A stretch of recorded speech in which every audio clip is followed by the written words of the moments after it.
Bueno, ok. Bueno, muchas gracias por la introducción. También agradezco a Rodrigo por la invitación. Entonces, pueden interrumpirme en cualquier momento de la charla, no hay problema. Con gusto trataré de responder todas sus preguntas. Y bueno, ¿no? Entonces, en esta ocasión les voy a platicar sobre un trabajo que surgió de una colaboración en uno de estos encuentros que hacemos aquí en el instituto. Es uno de los que tiene más tradición, es el encuentro de fluidos complejos. ¿Ok? Y surgió de una charla que dio un miembro del grupo de investigación, ¿no? Mucha gente lo conoce, es Luis Fernando Elizondo, alias El Gori, ¿ok? Entonces déjenme más o menos plantear el cronograma, ¿no? ¿Ok? Lo primero es, estoy asumiendo que mucha gente ha escuchado acerca de la transición vítrea, sistemas coloidales, por supuesto, y también quiero mencionar por qué de nuestra atención, ¿no?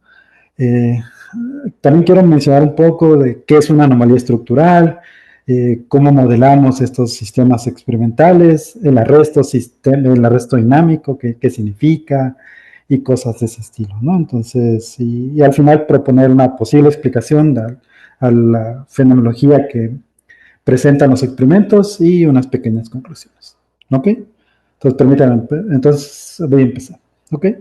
Lo primero son los coloides, ¿no? O sea, aquí antes este campo de sistemas complejos, materia blanda, se llamaba física estadística, ¿no? Pero pues eso abarca muchas cosas, ¿ok? Hay como un triangulito donde dice qué es la materia blanda, ¿ok? Entonces los sistemas coloidales son sistemas muy interesantes, los encontramos en ciertos materiales que inclusive nos comemos, ¿no? Como la jalea, la mayonesa, el helado, ¿ok? Y tiene la peculiaridad de que presenta movimiento browniano, ¿no? Este movimiento errático que uno puede describir a través de la ecuación de Langevin, ¿ok?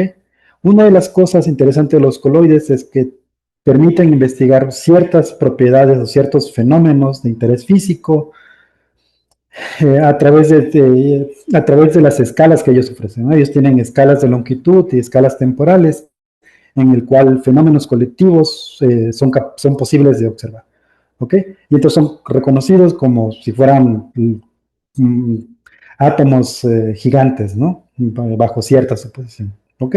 Por ejemplo, en la figura de la inferior derecha, ¿ok? Ahí en la figura, sí, figura C, muestra cómo jugando con las interacciones con estos coloides, uno puede observar estas coexistencia de fases, ¿no? Entonces, cuando uno aprende en termodinámica o física estadística la parte de estos fenómenos de coalescencia, coexistencia, en líquidos atómicos, entonces estos coloides también presentan este tipo de transiciones, ¿no? Ahora, eh, primero que nada ¿qué es la transición vítrea, no? Entonces, comúnmente cuando uno enfría uno agarra el vidrio de ventana, que es un silicato, lo derrite y luego lo derrite, lo funde y luego lo enfría de manera paulativa. ¿Okay? Lo que uno esperaría es que el sistema alcanzara una fase sólida. ¿Okay? Pero el sólido, cuando uno habla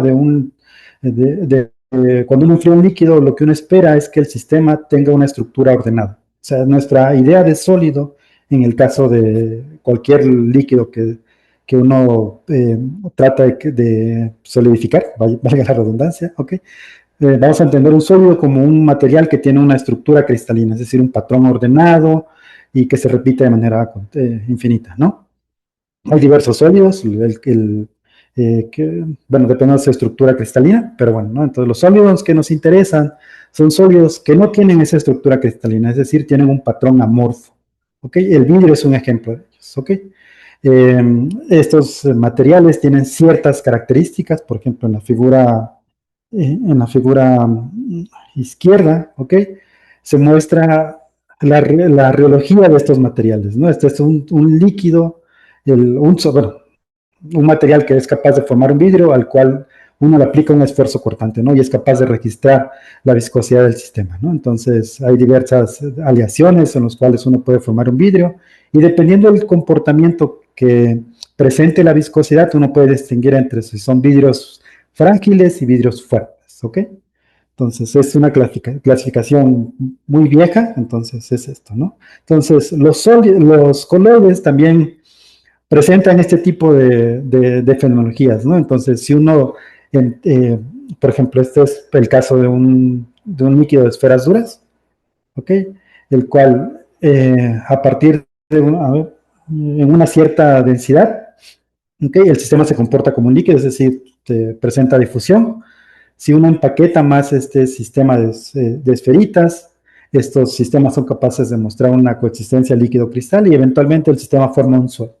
Pero si de alguna manera uno frustra la cristalización, el sistema ya no accede a estos sólidos ordenados, sino accede a un sólido amorfo, comúnmente conocido como un vidrio. Es un vidrio coloidal. ¿Ok? Micrografías de estas estructuras las puedes encontrar casi en todos lados, de gente que se dedica a esta área de coloides, ¿no? Entonces, estas modelos esféricos o vaquitas esféricas de líquidos nos permiten entender ese tipo de situaciones, ¿no? Entonces, por eso es que muchas de las teorías que uno desarrolla en el campo de la física de coloides nos permiten entender estos fenómenos complejos, ¿no? ¿Ok? En esto, entonces, permítame continuar con la parte de esferas duras coloidales, ¿ok? Entonces, en la figura de la izquierda son los experimentos, que lo voy a llamar clásicos, de Peter Piuse y Van en el cual ellos tienen una suspensión coloidal y estudian a diferentes concentraciones y a diferentes días cómo evoluciona el sistema cuando uno lo deja evolucionar, ¿no? Entonces, dependiendo de la concentración, ellos son capaces de distinguir diversas fases de estos sistemas, ¿no? Ok, y el análogo de estos experimentos se observa en la figura de la derecha, ¿no? Entonces, cómo frustrando este proceso de cristalización, uno puede acceder a fases amorfas, ¿no? Ok, eso es lo que básicamente indica la figura de la derecha. La figura de la derecha es un diagrama de fases de simulaciones, en el cual tienen esferitas a las cuales se le añade una pequeña polidispersidad en tamaño, ¿no? Son esferas de diferente tamaño y uno estudia estos fenómenos de cristalización. Y lo que encontraron en este trabajo, es que si uno tiene suficiente cristalización, bueno, suficiente polidispersidad, perdón, el sistema ya no va a cristalizar, sino siempre va a estar en una fase amorfa. ¿Okay? Es un trabajo de Peter Piusi, pero creo que también está Emanuela Zaccarelli y otras gentes, ¿no? Entonces, son estas cosas, ¿no? Ok, esta es la fase, la parte visual de la transición, ¿no? Entonces, cómo detectar que uno realmente tiene un vidrio, ¿ok? Existen otras cantidades que nos dan información de cómo se ven estos sistemas cuando uno se va aproximando a la transición vítrea, le voy a llamar así, ¿ok? Una de ellas tiene que ver con estas técnicas de dispersión de luz, ¿no? Entonces, la más famosa entre estas cantidades es lo que uno conoce como la función de dispersión intermedia. ¿Ok? Y tiene una parte self y una parte colectiva. ¿Ok? Pero el tipo de información que te ofrecen estas cantidades es que si esto estás en la parte líquida y mides esta función, si estás en la parte líquida, decae. ¿Ok? Es la figura de la inferior, pero la que está más a la izquierda. ¿Ok? Esta función siempre decae si estás en el régimen líquido. Si estás en el régimen denso, que es la segunda curva, entonces esta función tarda mucho en decaer. ¿Ok? Y muchas de las teorías que uno hace para tratar de describir estas funciones, ¿ok? Nos permiten básicamente reproducir estas tendencias, ¿no? ¿Ok? Digo, a ver, aquí en la figura de la derecha, por ejemplo, se muestran resultados de simulación comparados con otra teoría que voy a hablar más adelante, que se llama Mott-Copley, el cual básicamente reproduce bien esta fenomenología, ¿no? Entonces, ok, ok. Pero lo interesante es que si tú concentras el sistema, esa función tarda más en decaer. Ok, eso es como un feature o una huella dactilar de lo que uno debería estar esperando cuando uno se acerca a la transición vítrea, ¿no? Otra de las cantidades que uno mide o uno trata de... Disculpa, Edino. Sí, sí, Perdón, como has dicho que si podemos interrumpir, nada sí, más sí, quería, adelante, adelante, adelante. disculpa, pero rápidamente, en esa figura se ve que decae muy rápido, la función de dispersión, pero también hay otra curva en donde A ver, decae y luego hace un plató, o sea, se satura y luego decae de nuevo. Entonces nada más saber por qué el segundo, por qué el plató de en medio. ok, No sé a si ver, me explico. esto, sí, sí, sí, sí, sí, tú te refieres a esta parte, ¿no? Sí, sí, ¿por Sí, qué no cae ok, molecularmente? uno, digamos que este es como el régimen del tipo gas ideal. Con un gas ideal no tienes interacciones, ¿no? Entonces, este decaimiento se aproxima como una tipo exponencial, e a la menos alfa, le voy a Sí, llamar, menos alfa, ¿ok? Cuando el sistema está concentrado, ese decaimiento tipo alfa ya no, o sea, se empieza como a alentar, ¿ok? Y entonces ya no es tipo exponencial, sino que es tipo stretch, le llaman stretch exponencial, ¿no? Entonces, creo que la alfa es menor que, creo que es t a la b, creo que sí, ya no me acuerdo, ¿eh? Entonces, esos tipos. Pero ese régimen tiene que ver con las interacciones, ¿ok? Tiene que ver con una parte de las interacciones. De hecho, este plató que se le forma es debido a que el sistema, aquí a lo mejor no lo explica bien, es el tiempo que le toma al sistema básicamente escapar de una pequeña jaulita, si tú lo ves como esferitas, ¿no? ¿Ok? ok, ok. ¿Ok? ¿Ok? Gracias, sí. Entonces, sí, entonces, básicamente es por eso. Bien, ¿Ok? gracias. ¿Ok? Entonces déjeme salirme de descartar. ¿Ok? ¿Ok? Y otra cantidad que uno mide a través de experimentos o de simulaciones es el desplazamiento cuadrático medio, ¿no? O sea, es lo análogo a las funciones anteriores, ¿ok? Cuando estás en un sistema, a ver, muy diluido, ¿ok? Y para el caso coloidal, ¿ok? Para el caso coloidal, hay una parte que es lineal, es a tiempos cortos, ¿ok? Hay un régimen intermedio que es debido a las interacciones, ¿ok? Y eventualmente el sistema, cuando logra salir de esta pequeña jaulita que está por acá, vuelve a recuperar el régimen lineal, ¿ok? Si el sistema se concentra más, ¿ok? Esta fenomenología se sigue repitiendo, pero esta parte donde hay interacciones, que está por acá, ¿ok? Dura un poco más, ¿ok? Se le llaman régimen subdifusivo y todo ese tipo de fenomenologías, ¿ok? ¿Ok? Hasta que existe como una, una concentración crítica donde el sistema ya no difunde, sino que alcanza un plató. O sea, cuando ocurre eso, decimos que el sistema alcanzó el régimen de la transición vítrea, ¿no? ¿Ok? Eso es básicamente, ¿ok? Y una cantidad que se desprende del desplazamiento cuadrático, que es la pendiente final a del desplazamiento cuadrático medio, que es el coeficiente de difusión. ¿Ok? Observa esta, pues, si uno lo calcula a partir de trazar como una recta por acá, okay, ve que esta cantidad decae justo a una fracción de volumen crítica, ¿no? Okay. Y este punto es más o menos eh, identificable en simulaciones o experimentos o se puede extrapolar. Y ahí dice, más o menos en esta concentración o temperatura, uno encuentra uno debería esperar la formación de un vidrio, ¿no? O un sólido. ¿Ok?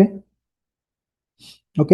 Hay otra cantidad que recientemente estamos tratando de incorporar en el grupo y tiene que ver con el crecimiento de la viscosidad. ¿Ok? Eh, y básicamente es cuando tú tienes un líquido y lo concentras a una fracción de volumen crítica, ¿ok? Estos sistemas se vuelven más viscosos. Entonces, comúnmente cuando uno habla de un vidrio en el régimen denso, ve que uno observa que el sistema es altamente viscoso, ¿ok? Y como decía antes, ¿no? Dependiendo de la forma en que crece esta viscosidad, uno puede identificar si el vidrio es un vidrio suave, es un vidrio duro, es en la clasificación que uno ya le llama clasificación de Angel. Depende de cómo crece esta cantidad, que es la viscosidad. ¿Ok?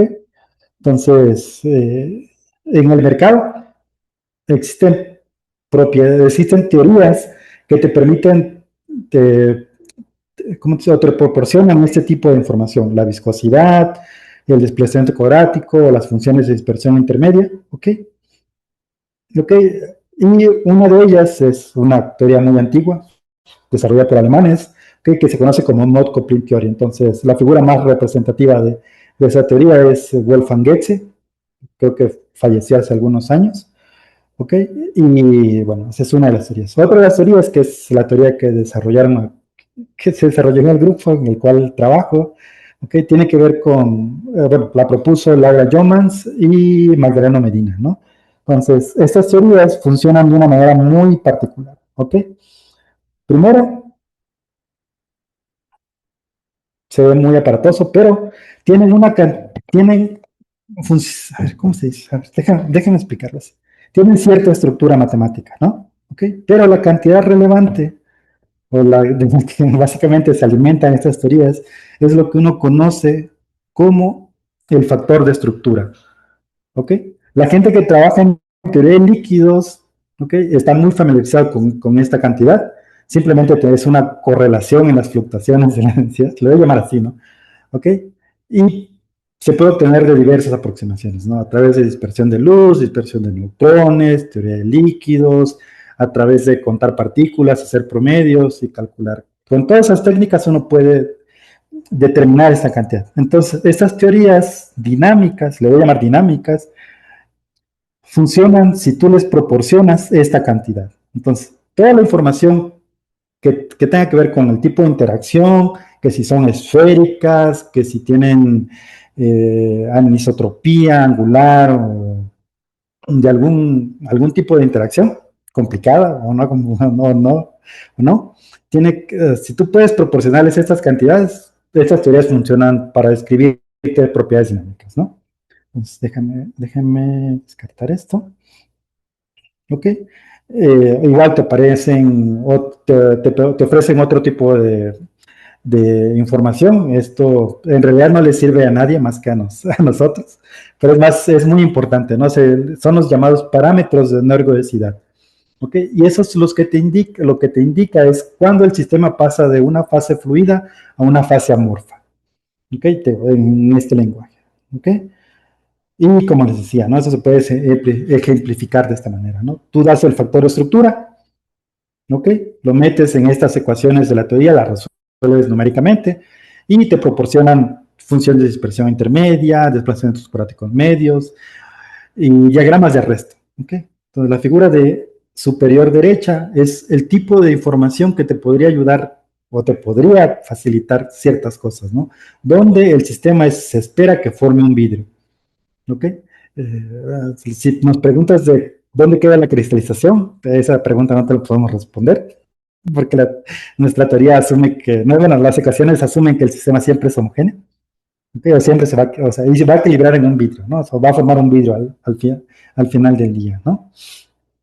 ¿Ok? ¿Ok? Y pues la hemos usado para diversos modelitos, ¿no? Entonces la hemos usado para describir sistemas cargados, para describir partículas suaves, comparar con simulaciones. Creo que hay mucha, ¿cómo se dice?, bibliografía donde hemos usado estas ecuaciones y hemos notado que pues, casi siempre predice bien el comportamiento de los sistemas con los que uno quiere comparar. ¿Ok? Entonces, voy a hablar ahora de los problemas que enfrentan tanto Mott Coupling como la teoría SGLE. ¿Ok? Uno es, ¿qué esperaríamos encontrar cuando uno se aproxima a la transición bíblica? Comúnmente, uno determina algo que se llama los tiempos de relajación. El tiempo de relajación, me voy a regresar un poquito hacia atrás, ¿ok? ¿Ok? El tiempo de relajación alfa, ¿ok? Entonces lo voy a decir, aquí viene indicado, ¿ok? Es esta cantidad. Entonces, el tiempo que le tomó de caer a la función de dispersión intermedia una cantidad 1/E, ¿okay? Eso me define como un valor, ¿okay? Y ese valor es este tiempo de relajación. Comúnmente nosotros le llamamos tiempo de relajación, ¿okay? Entonces, como les dije anteriormente, si uno va concentrando el sistema, esta función tarda en caer, pero igual este tiempo de relajación tiende a aumentar, ¿okay? Tiende a aumentar, y uno lo registra, ¿ok? En este tipo de gráficas, ¿no? ¿Okay? Y lo que te predicen las teorías, tanto Mott Coupling como la teoría SGLE, es que este tiempo de relajación eventualmente va a diverger, ¿ok? Es decir, no va a, ¿Ok? Entonces, si uno alcanza a ver acá, déjame, a lo mejor tengo muchas rayitas de esta manera. ¿Ok? Pero entonces esas teorías, tanto Mott-Compton como la SGLE, predicen que en una fracción de volumen crítica o una temperatura crítica, estos tiempos de reacción deberían diverger. ¿Okay? Y lo que ocurre en las simulaciones, en los experimentos, o lo que se observa, es que realmente la divergencia nunca ocurre, ¿okay? Sino que el sistema, este tiempo de reacción crece monótonamente, ¿no? ¿Okay? Entonces se continúa por acá, ¿okay? Y nunca diverge, ¿no? ¿Okay? ¿Okay? Entonces, estos, que la gente que es detractora de Mott Coupling y por ende de la teoría SGLE, porque son teorías muy cercanas, dicen, ah, pues tu teoría ya falla, ¿no? Entonces, es incapaz de predecir estas cosas, ¿no? Y entonces, la parte de lo que se ha tratado o tanto Mott Coupling como la teoría SGLE, es cómo remediar ese tipo le voy a llamar fallos, ¿no? Pero a lo mejor no es una palabra muy fuerte decir fallos, porque no es un fallo, es simplemente es algo que es tu teoría ideal no captura, ¿no? Entonces, decir fallo a lo mejor es muy fuerte, pero, pero a lo mejor decir cómo remediar esta, eh, esta tecnología que no está incluida en estas ecuaciones ideales. Voy a llamar ecuaciones ideales. ¿Ok? Y en eso, Disculpa, Edilio. sí, dime. Perdone si puedo volver a interrumpir. Claro, claro, claro. Nada más para aclarar rápido, el tipo de simulaciones acá de los símbolos que tiene. Me imagino que es Ah, algo muy genérico, ¿no? Esferas duras por ahí, o hay algún detalle que pueda eh, hacer que no encaje la teoría con la simulación. en general, no depende del tipo de potencial. Eso se ha observado en sistemas suaves, en sistemas duros, tipo esfera dura o cosas. Siempre como que hay algo ahí que esas teorías no capturan, ¿no? Entonces es lo que sabemos, ¿no? Lo que más adelante voy a mostrar algo similar, ¿no? ¿Ok? Y entonces una manera ¿cómo se dice?, de parchar esta situación es extender estas teorías al régimen de no equilibrio, ¿no? Y entonces es igual, como estas teorías se alimentan de ecuación, de esta cantidad que te da información de la estructura, que básicamente es el factor de estructura, entonces lo que uno asumía o lo que uno trataba de incluir en sus ecuaciones, que es que a lo mejor uno tiene que salirse de ese cajón de equilibrio, ¿no? Entonces es decir que esta cantidad ahora es susceptible a fluctuaciones, a incluir fluctuaciones más allá del régimen de equilibrio, básicamente. ¿Ok? Hay un formalismo que se llama, que nosotros llamamos el formalismo de Onsager, ¿ok? Para el régimen lineal, pero extendido a situaciones de no equilibrio, y uno es capaz de derivar una ecuación de evolución para esta cantidad. ¿Ok? Para el factor de estructura. ¿Ok? Y tiene sí esta estructura matemática, ¿no? ¿Ok? Y entonces, con esta ecuación, antes de meterla a la teoría de las ecuaciones de la SGLE, ¿ok? Te permite identificar dos soluciones, ¿no? Una es la solución de equilibrio. ¿Qué pasa cuando esta ecuación de evolución se hace cero? Básicamente, ¿no? Y entonces tienes dos maneras de que esta ecuación se haga cero. ¿Ok? Entonces déjenme, aquí está. ¿Ok? ¿Ok? ¿Ok? Una es que esta cantidad se haga cero y la otra es que esta cantidad se haga cero. ¿Ok? Para resolver esta ecuación. Y cuando uno asume estados estacionarios, ¿no? ¿Ok? Entonces, la primera solución, que es cuando esta cantidad alcanza este valor, ¿ok? Nosotros asociamos como los estados de equilibrio, es decir, esta función E de K, ¿ok? Es el factor de estructura. ¿Ok? Y cuando uno, por ejemplo, hace una situación, digamos que uno enfría el sistema desde una temperatura, a ver, voy a descartarlo y lo voy a volver a editar. ¿Ok? Entonces, déjeme ejemplificar la solución de esta ecuación en dos procesos, ¿no? ¿Ok? Entonces voy a regresar aquí. ¿Ok?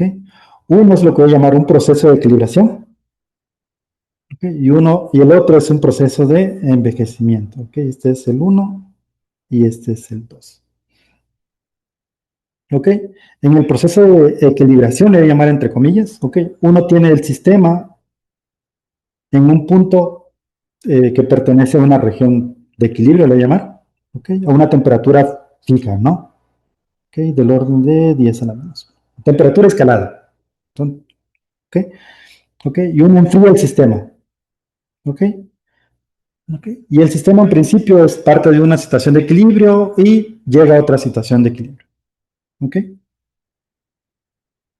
Entonces, descarto esto, ¿ok? Y entonces, si uno resuelve estas ecuaciones, ¿ok? Y logra describir la evolución del factor de estructura, entonces uno empieza en este valor, ¿ok? Y eventualmente el sistema va a alcanzar su valor final, ¿ok?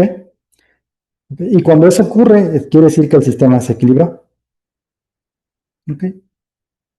Y entonces uno puede graficar cómo se ve la evolución, que es tipo exponencial y todo ese rollo, ¿ok?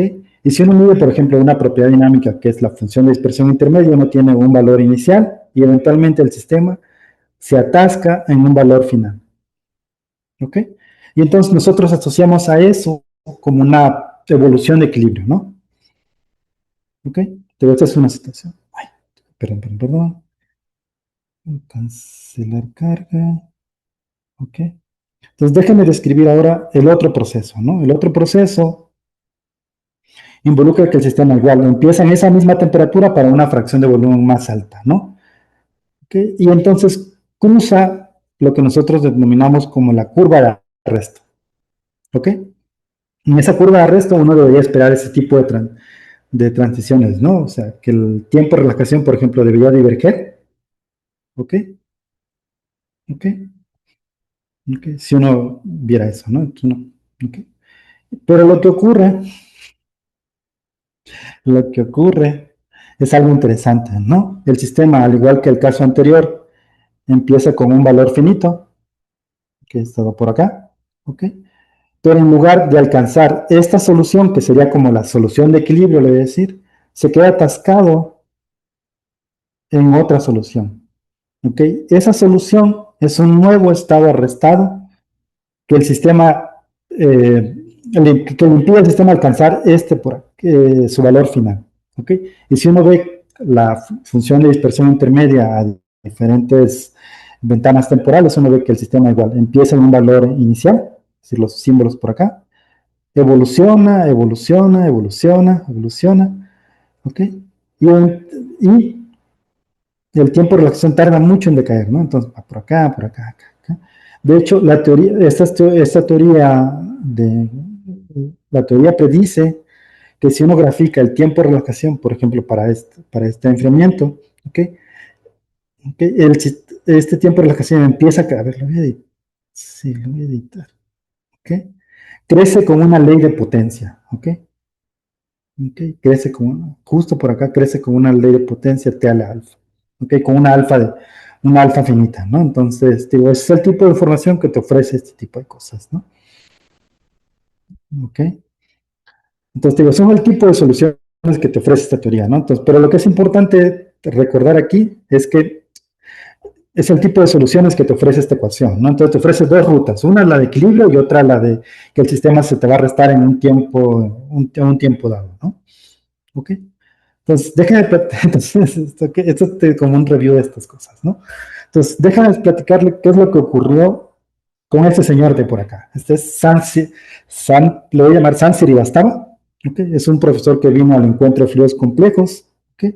Y cuando escuchó esta charla de parte del Gori, dijo, bueno, dice, dos tutorías, si yo te entiendo cómo funciona, es que si tú me das el factor de estructura de ciertas cosas, ¿ok? Tú puedes predecirme propiedades dinámicas, ya sea funciones de dispersión intermedia o inclusive la viscosidad del sistema. Y la respuesta es que en el caso de algo es sí, que si tú nos das esa información, nosotros somos capaces de modelar el sistema experimental que tú requieras. Lo voy a poner entre comillas porque siempre hay detalles, ¿no?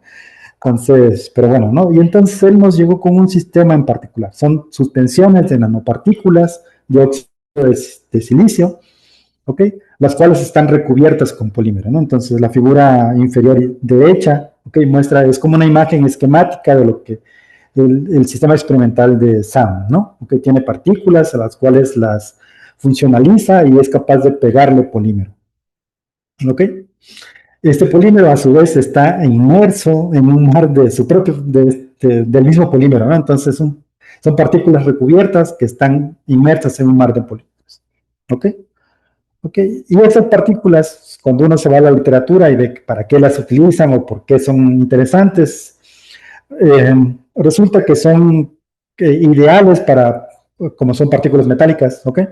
Conducen electricidad, sirven para el transporte de ciertos fármacos y pues inclusive las puedes usar para estabilizar ciertas pinturas, ¿no? Okay, aunque en las pinturas es más el dióxido de titanio, pero bueno, pero son partículas con muchas aplicaciones, ¿ok? ¿Ok? Y bueno, entonces nos envió un montón de literatura con el cual más o menos empaparnos ese tipo de sistemas. Y lo que él le interesaba es decir, mira, yo tengo un problema. Dice, yo soy capaz de medir a través de técnicas de dispersión de luz el factor de estructura del sistema, pero eh, les voy a, déjenme editar esto, ¿ok? Pero lo que yo encuentro es que a medida que concentro el sistema, esta cantidad empieza a crecer. Si ustedes se fijan en el pico de esta cantidad, y si yo concentro el sistema, el factor de estructura tiene un pico principal, ¿ok? Que estaba por acá, y a partir de una fracción de volumen, le voy a llamar crítica, ¿ok? Este pico principal empieza a decrecer, ¿ok? ¿Ok? Y si yo le mido la rheología, que es la parte de la viscosidad, que es la que está en el fondo, es esta cantidad. A ver, déjenme. ¿Ok? La viscosidad crece. ¿Ok? Esto es para cierto tipo de partículas que uno, por ejemplo, aquí son dos, son dióxido de silicio a diferentes tamaños, ¿no? Unos son del orden de 10 nanómetros y el otro es del orden de 24 nanómetros. ¿Ok? Y la fenomenología es muy similar. Dice, yo tengo ese problema y no sabemos cómo explicarlo, pero hay ciertas cosas. ¿Ok? Y entonces, cuando uno ve eso, el primero es, yo no lo quiero, nosotros cuando nos lo platicó Sam, dijimos que es un problema muy complicado, a lo mejor ni tenemos idea de cómo modelarlo para empezar el sistema, en el caso del dióxido de silicio recubierto con polímero, ¿no? Ok, pero bueno, decimos, si tienes esa información, entonces vamos a ver qué podemos hacer, ¿no? Ok, y eso es lo que él llama ese tipo de, cuando el máximo del factor de estructura empieza a crecer y luego decae a partir de una fracción de volumen, ¿ok? Le llama una anomalía estructural. ¿Y por qué anomalía estructural? Bueno, cuando tú tienes esferas, ¿ok? Y logras calcular el factor de estructura, esferas duras en el caso, en, en el caso de teoría de líquidos, cuando uno mide el factor de estructura y va concentrando una suspensión de esferas duras, el máximo del factor de estructura siempre crece. No sé si han hecho la gente que se dedica al área de teoría de líquidos y determina esta cantidad, uno ve que ese factor de estructura siempre crece, nunca decrece. ¿Ok? Y entonces es contraintuitivo, ¿no? Porque las correlaciones empiezan a crecer, pero la viscosidad empieza a aumentar. ¿Ok? Entonces ese era un problema, ¿no? ¿Ok? Y él, obviamente, en su trabajo trató de modelar este tipo de comportamientos, por ejemplo, en la figura inferior eh, izquierda, ¿ok? Aplica la ecuación de Krieger-Dugerty, ¿ok? Para modelar la viscosidad relativa de estos sistemas, ¿ok? Y ve que es capaz de describir cierto régimen, ¿no? Donde esta ecuación funciona, ¿ok? Y después se despegan las mediciones, ¿no? ¿Ok? Aquí hay ciertos ajustes con esa ecuación, ¿ok? Y bueno, ¿no? Le decimos, bueno, a lo mejor pensamos que es particularmente, que es algo particular de este tipo de suspensiones, ¿no? Pero ya en la literatura observamos que existen otros sistemas suaves, por así decirlos, donde más o menos observan esta anomalía estructural. ¿Ok? En la figura de la izquierda, ¿ok? se muestra suspensiones de microgeles, que un estudio a través de simulaciones. Entonces, sí, y sí, son microgeles en los cuales uno mide, bueno, ellos reportan la GDR, ¿ok?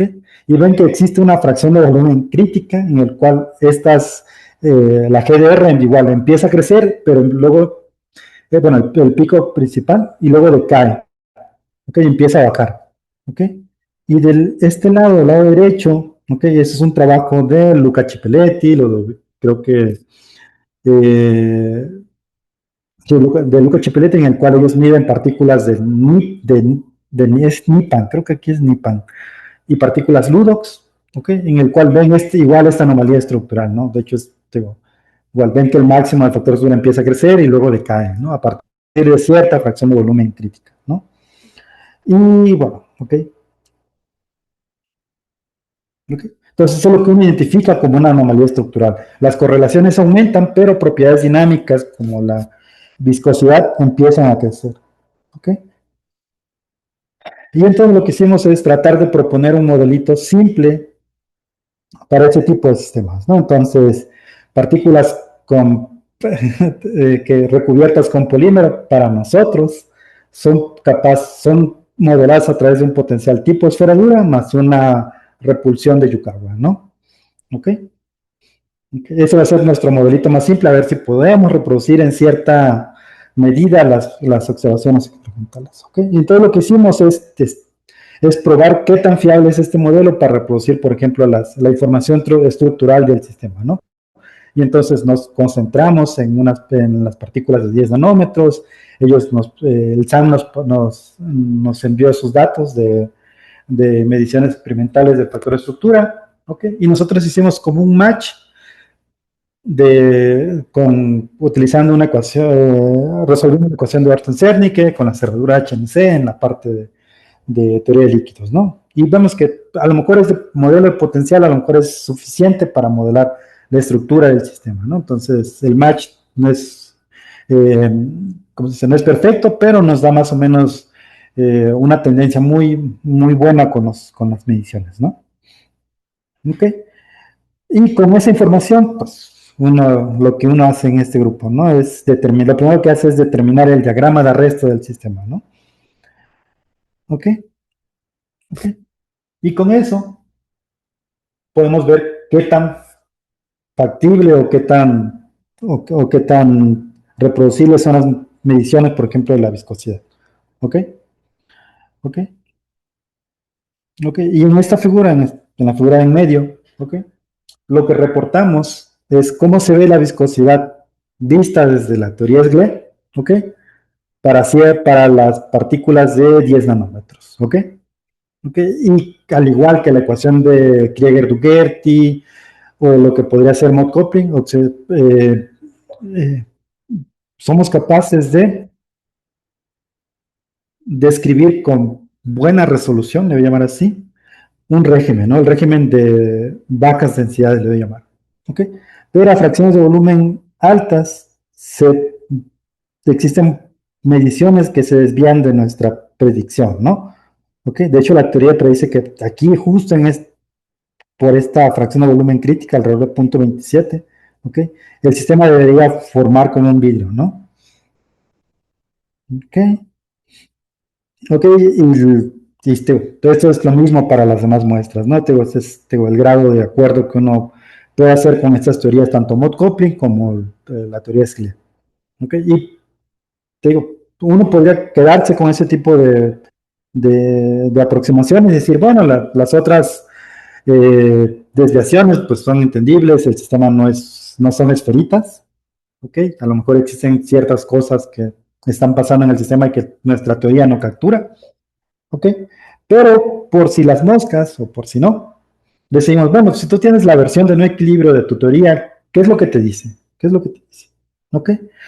Y bueno, ¿no? Y entonces resolvemos estas ecuaciones para la evolución del factor de estructura y somos capaces de determinar ciertas propiedades, en particular es la viscosidad a diferentes tiempos de weighting, ¿ok? Y lo que hicimos es ver, bueno, existe un tiempo de weighting en el cual estas mediciones experimentales se pueden, ¿cómo se dice? Se pueden modelar, básicamente. ¿Ok? Y la respuesta es que sí. ¿Ok? Entonces, pues somos capaces de, digo, de empatar tanto la teoría como las mediciones experimentales, incluyendo esta versión de la teoría SGLE, que en la parte en equilibrio, ¿no? Entonces, ok, digo, ese es como nuestro principal resultado, pero quisimos ver qué pasa con las anomalías articulares. Nosotros somos capaces de predecir este tipo de cosas, que las correlaciones aumentan y luego empiezan a disminuir a partir de esta fracción de volumen crítica. ¿Ok? Y en esta figura, la figura de la derecha son las mediciones experimentales. ¿Ok? ¿Ok? Y nosotros hicimos el MIMEC teórico en la figura de la derecha. ¿Ok? Y entonces si uno los ve desde lejitos, uno puede decir, bueno, pues, se ve casi lo mismo, ¿no? Esto entre comillas, ¿no? Te falta más trabajo en esta dirección. Pero al parecer, que ocurra esta anomalía, le voy a llamar a esta anomalía estructural, donde el factor de estructura empieza a decrecer y la viscosidad aumente, parece que es consistente con nuestra perspectiva de que el sistema a lo mejor está experimentando un tipo de envejecimiento, ¿okay? Asociado a estos fenómenos de arresto dinámico, ¿no? Obviamente esta es una primera aproximación, no se falta mucho más trabajo, falta ver que efectivamente esto ocurra. Ok, pero digo, esa es nuestra primera aproximación a describir este tipo de sistemas tan complejos que son como las partículas o dióxido de titanio recubiertas con polímero, ¿no? Ok, y, y creo que sí, sí, ok. Parte de toda esa discusión viene, pues, lo pueden encontrar aquí, este es un paper que nos aprobaron justo el año pasado, sí, el año pasado, donde damos más detalles, ¿no? Entonces, siempre lidiar con experimentos en mi experiencia es complicado. Por ejemplo, aquí no les estoy contando cómo modelamos parte de este acuerdo con la viscosidad. Aquí en el régimen de fracciones de volumen eh, bajitas, uno tiene que tomar en cuenta las interacciones hidrodinámicas, ¿no?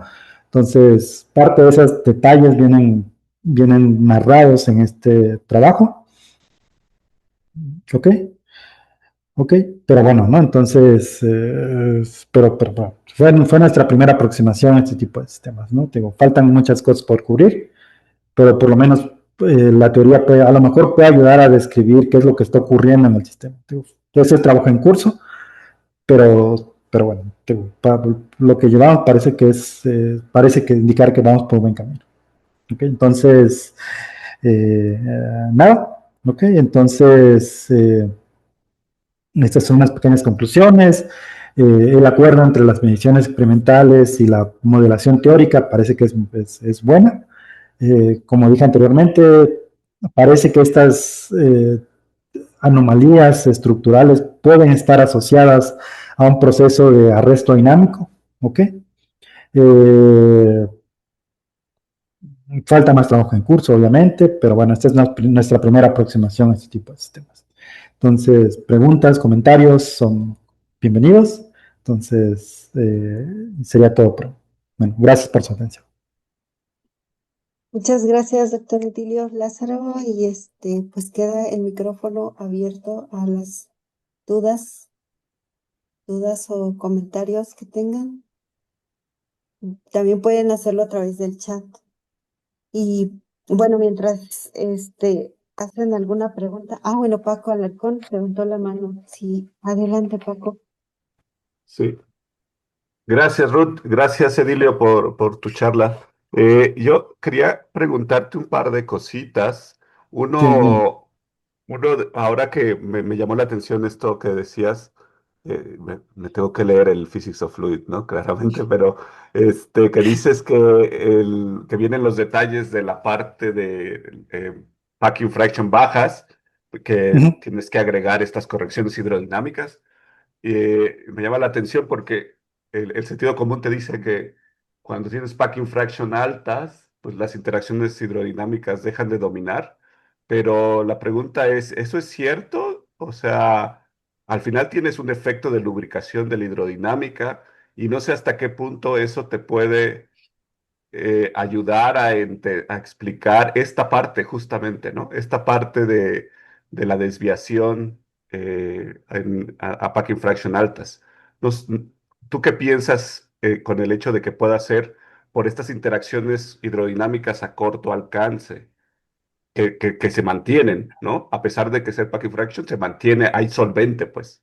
Gracias. Y la otra tiene que ver con la GDR, que también se ve que pega en el pico primero y de manera sistemática se ve que la teoría tiene un mínimo más, o sea, tiene como más estructura, para entendernos, a segundos vecinos que los datos experimentales, ¿no?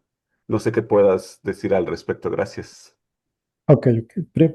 Sí, primero las interacciones hidrodinámicas, ¿no?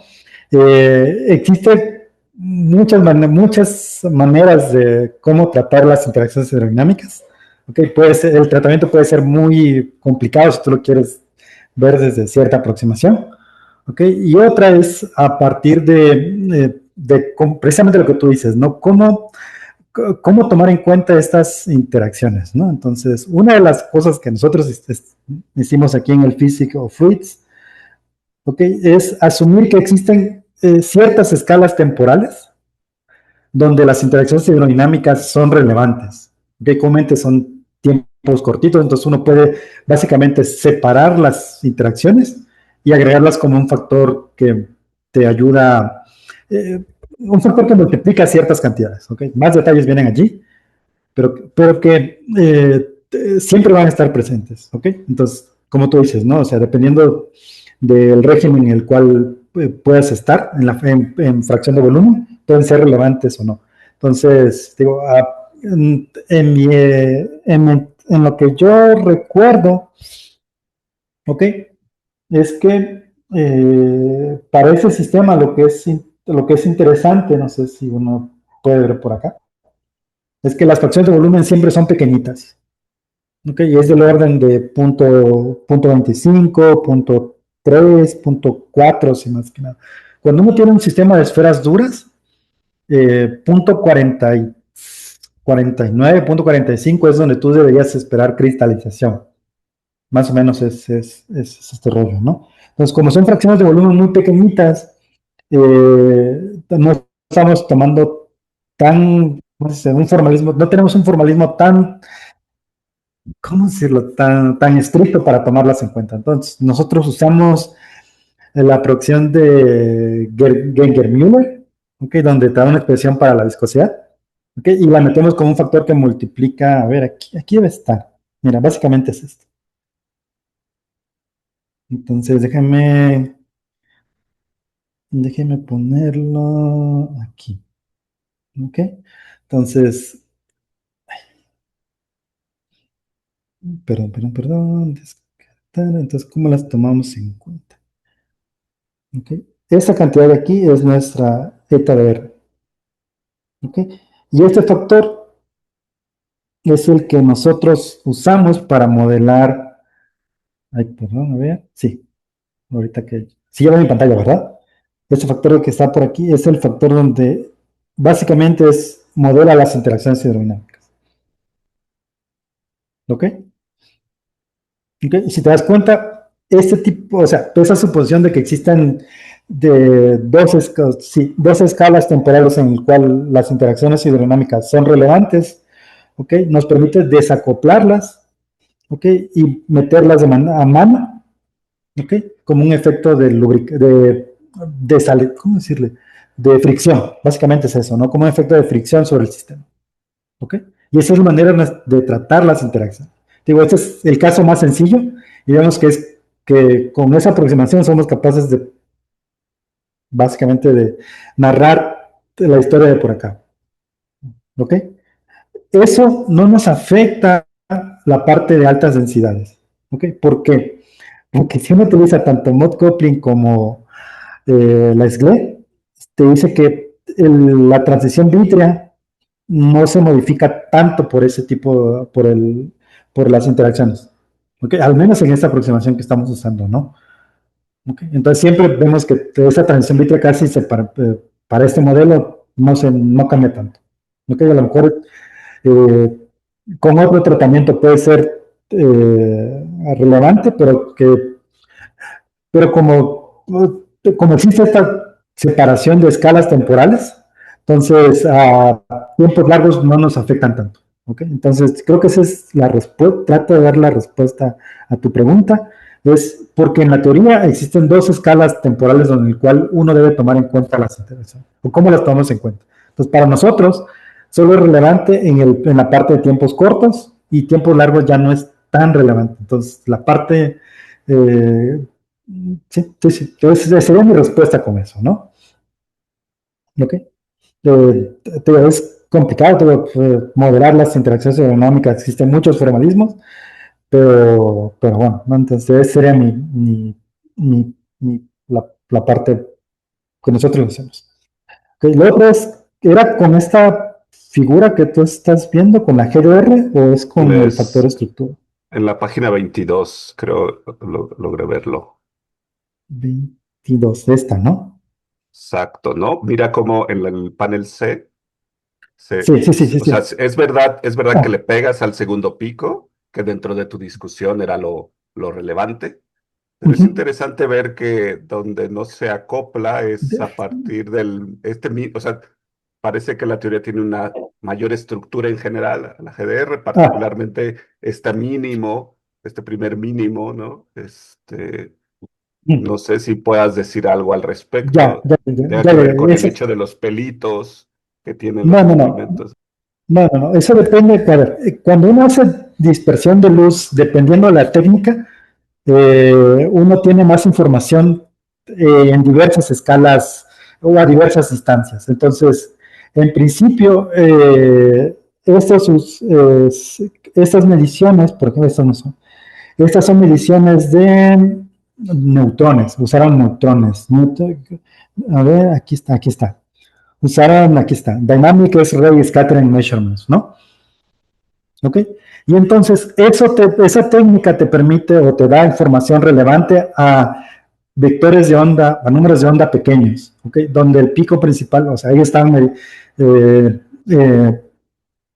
sí, sí, sí, sí, estaban haciendo ay, se fue muy grande, ¿ok? ¿Ok? Entonces, la información relevante o la información donde más tienen, ¿cómo se dice?, resolución es alrededor del máximo principal, alrededor del primer máximo. El mínimo ya la técnica ya no les permite medir tanto. ¿Ok? Esa es una de las posibles respuestas. ¿Ok? Lo otro es que a lo mejor la aproximación que estamos usando O sea, no es tan buena. Sí, la primera respuesta es el experimento da lo que da, ¿no? Y no da sí, sí, todo. sí, sí, sí, sí. Sí, la primera respuesta es, el experimento estas son las mediciones, tú hazle como quieras, ¿no? Ok, la segunda es la aproximación que a lo mejor estamos usando no es tan buena para describir el primer mínimo y el segundo máximo. Ok, y uno tendría que cambiar de aproximación, ¿no? Pero bueno, digo, esta es una propuesta de modelado para este tipo de Ujú. sistemas. Y yo no esperaría que las interacciones hidrodinámicas, sobre todo a densidades bajas, fueran de largo alcance, ¿no? Sí, sí, sí, sí, sí, sí, sí, sí, sí, Y uno podría hacer eso, ¿no? la viscosidad pega. Entonces es Ujú, como contradictorio, ¿no? ujú, sí, sí, sí. Gracias. Eh, ok, va.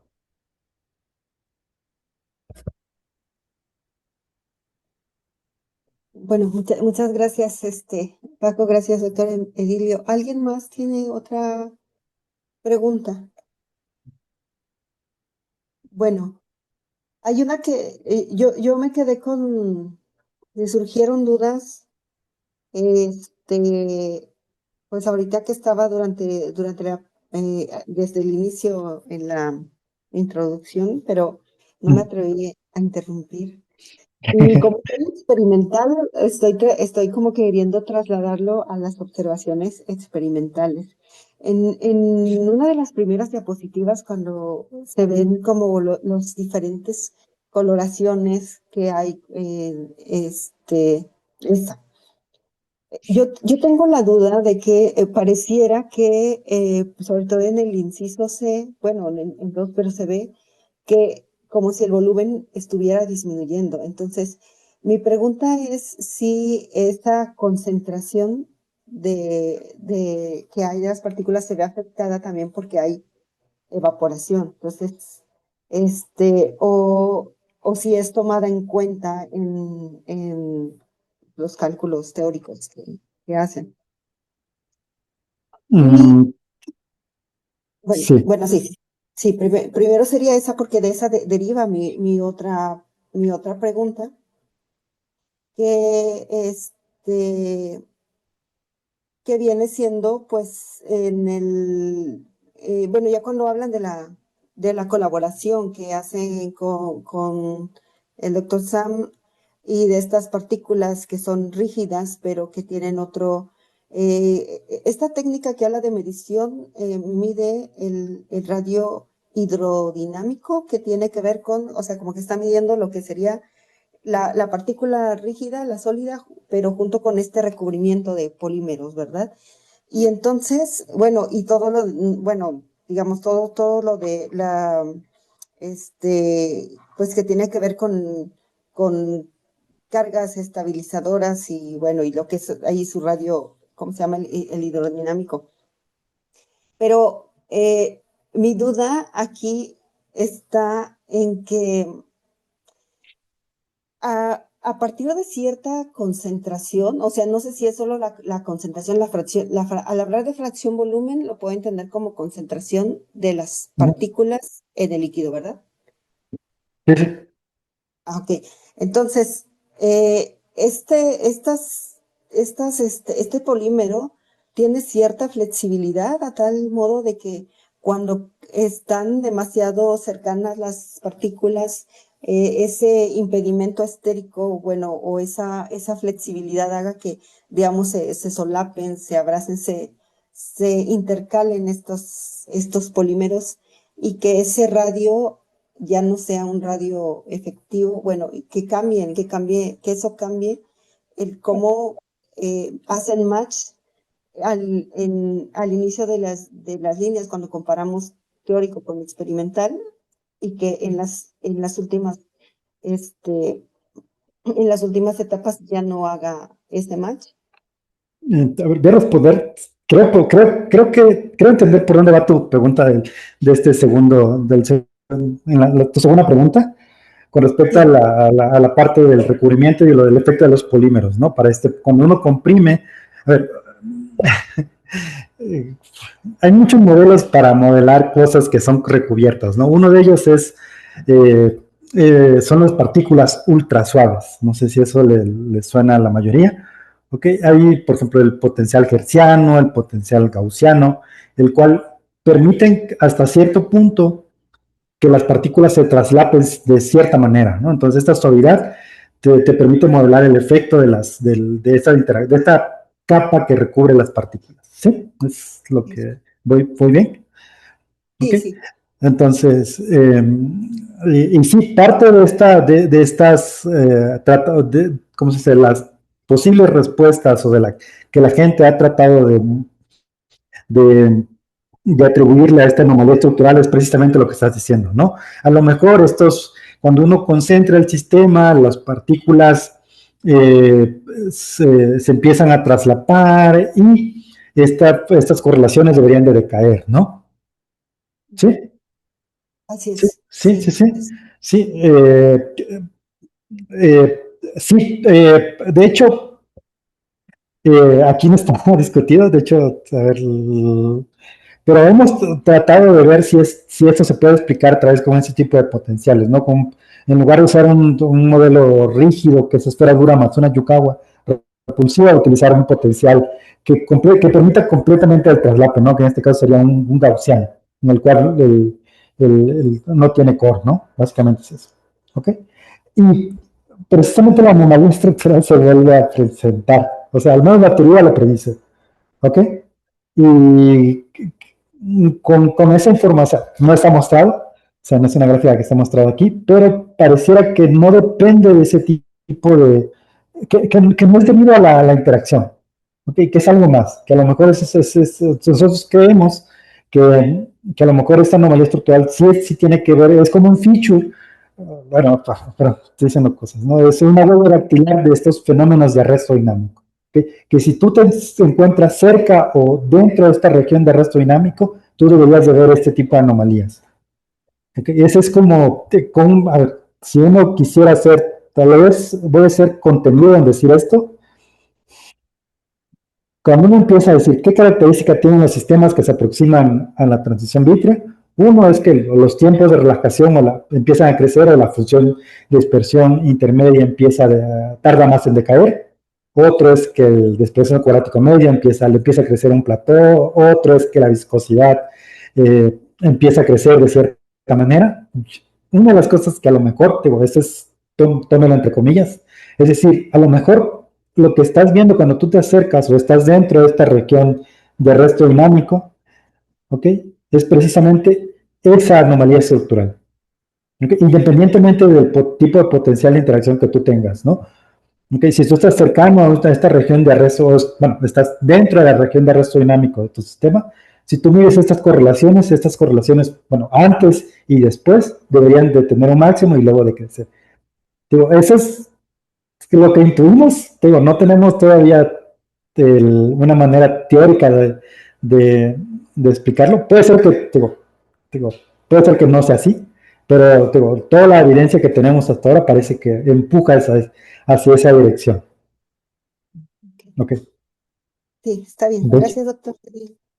a ver, no tengo, así Ay, no tengo. Pensé que sí. A ver, es- la otra pregunta que es con respecto a estos experimentos de Peter Pills y Frank Meyer. ¿Ok? En principio, la densidad está controlada, o sea, en cierta aproximación, bueno, bajo cierta parte, cierta incertidumbre experimental. Entonces, eh, aquí sí, como son como las cápsulas están cerradas, estos fenómenos de evaporación a lo mejor son demasiado lentos. ¿Okay? Lo que sí se ve aquí es que tienes, por ejemplo, de la figura C, la más de la izquierda, ¿okay? Ahí siempre tienes un sistema que es líquido, básicamente. Son esferitas que están ahí completamente diluidas. ¿Okay? ¿Okay? Y luego parte de ese líquido se empieza a cristalizar. Esto me recuerda cuando tú no, hay unos experimentos en estado sólido donde uno le dejan básicamente crear un sólido, ¿no? Un sólido cristalino en un medio. ¿Okay? Y entonces uno empieza eso tiene que ver con cristalización. ¿Okay? Y entonces parte de ese líquido se va promoviendo la formación de la estructura sólida, del sólido cristalino, y entonces parte de la suspensión, ¿ok? Se empieza a cristalizar. Entonces, por eso vemos este como pequeño decremento en el volumen, pero es porque el sistema se está compactando, ¿no? Bueno, se está ordenando de manera.